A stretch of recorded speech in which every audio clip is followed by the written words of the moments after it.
All across the country, other individuals, journalists, commentators, even average citizens employed in universities and companies are facing consequences for celebrating Charlie Kirk's death.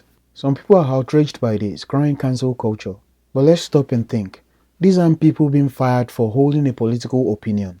They are being fired for openly cheering a gruesome assassination, for mocking the dead, for celebrating violence. There is a difference between free speech and consequence. You can say what you want, but if you go online and post that you're glad a man was murdered, don't be surprised when your employer doesn't want you representing their company anymore.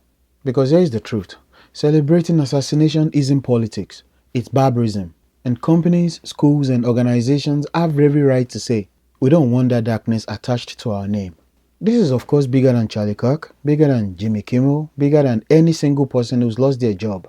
This is about what kind of culture we are going to tolerate. Do we want to live in a society where public figures and ordinary people can gleefully celebrate murder as long as the victim is someone they dislike politically? Or do we want to set a standard that says, no, life matters, humanity matters, and there are lines you do not cross? Accountability is not censorship.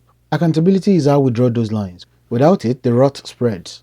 Without it, cruelty becomes normalized. Without it, violence becomes entertainment. And here is the reality. Jimmy Kimmel's firing was the right call. The other firings are the right call. And they send a clear message, one that our culture desperately needs to hear. If you celebrate assassination, if you mock the dead, if you glorify violence against your political opponents, there will be consequences.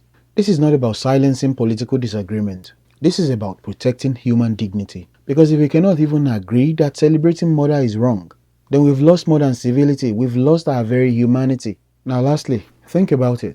I believe it's rational for an employer to assume that you cannot show compassion to your colleagues or a client if you are not capable of showing the same to someone who was gruesomely assassinated.